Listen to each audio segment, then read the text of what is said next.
What does it mean if a five sensory is in close contact with you as a sixth sensory, but they're not asking you out? So as sixth sensories, we tend to bond a lot through conversation, and the conversation doesn't always happen in person for us. It could happen over the phone, it could be instant messaging, and for us, we can feel the same emotions as if we've bonded to someone in person. And so that person who is a little bit elusive and doesn't ask us out in person, but is constantly keeping in touch electronically, can seem kind of alluring to us. And we may even know better not to chase them and not to initiate anything when we're the more sensitive one. But we're kind of wondering, when is that other person really going to ask me out in person for coffee? And the answer to that is that if it's been more than 2 weeks and they haven't asked you out for coffee and they're just keeping in touch, they're really treating you more like a pen pal rather than a serious prospect for dating. And you might say to me, but they're actually sending things that are more intimate and they seem interested. Having said that, why won't they meet me in person? And what can happen sometimes with five sensories is they know how to warm up a sixth sensory. They know how to create a false sense of connection because they understand our needs to bond and to feel close to people through conversation. And so they'll set that up in advance and they'll make you wait before they meet in person. And really the goal when they do meet you in person is to get a one-night stand. There's a little bit more of a build-up to it. It's a little bit more clever than asking for a straight one-night stand, but really that's the same end result. You'll probably have a one-night stand and then never hear from that person again.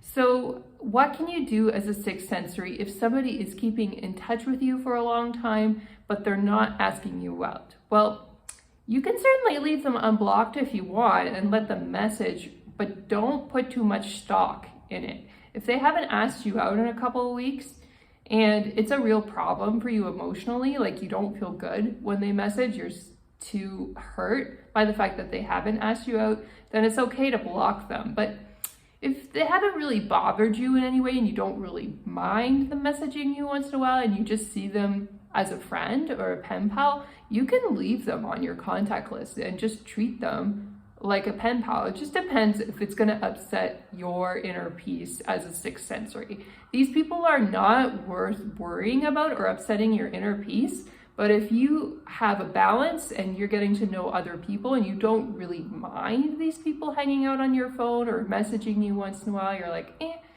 yeah, I'll take it either way. I don't really care whether or not they contact me. Then you can go ahead and leave them. So sometimes people do turn around and they can behave better in the future. They can reform themselves. Having said that, I just wouldn't count on people changing. So five sensories are not like us six sensories where we're really keen on transformation and we really want to change and become the best versions of ourselves. Five sensories are not typically like that. I'm not saying they're incapable of change and they never change. They actually can change.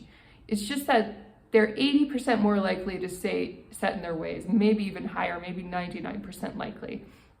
But you can leave them unblocked over time. If you meet 100 or so of these people, it's possible that one may come around and change. You see what I mean?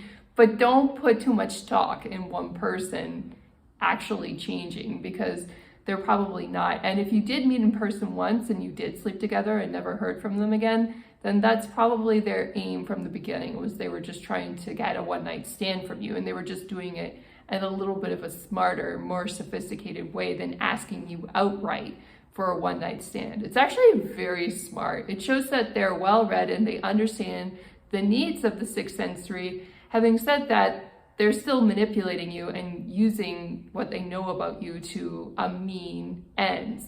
And so if you hear these types of questions, like why is that person feeling so close to me and yet they're not really initiating anything in terms of a serious relationship, this is why.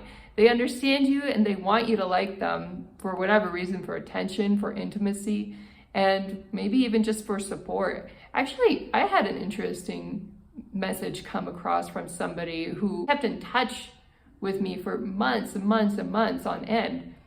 And it wasn't a dating prospect at all, although I'd met them off a dating website. What they really wanted was help looking for jobs. And I gave them help with jobs, and that was okay. I didn't mind doing that. But you see what I mean? Five sensories can have all kinds of reasons for keeping in touch with you. And you shouldn't be hanging on waiting for them to initiate a date. It could be something as simple and practical as they want to network sometimes, and that's okay. As long as you're neutral about it and you don't mind being helpful to them, then be helpful to them, because you never know. Networking is a good thing, and sometimes they could be helpful to you at some point in your life, but just don't put any emotional stock into that. Keep your emotions for something more real. Don't fantasize about people who haven't done anything for you. It's very unproductive. It's easy to do. Like, fantasies can crop up so quickly in your mind. Like, you have a moment of quiet and an image flashes in your mind. You think about that person's physical body or the way that they smile. It can happen in a split second. But if you're really disciplined and you meditate, you understand when those thoughts come up that you really need to let them go. It's very important, because those kinds of thoughts will poison you over time and make you behave in ways that are really destructive to yourself and not conducive to any kind of relationship. And you have to wait instead to see the evidence of the five sensory actually making an effort to get to know you, actually wanting to hang out with you and spend time with you. And when you see the evidence building up, that's when you've got a real shot at having a real healthy relationship with a five sensory, and not that you're just falling in love with a pen pal or a fantasy of a person that doesn't even exist. Don't think because you met them in the same school, church, social setting, gym, that they're anything special, more special than a typical five sensory, even if you share some interests. Sometimes we give people a pass and we fantasize because they're part of our community. Maybe they're at our yoga studio or something, but don't give them a pass. That's my bottom line. They're the same as every other five sensory that you might meet on a dating site. So only take stock when they're taking action in order to build a relationship with you.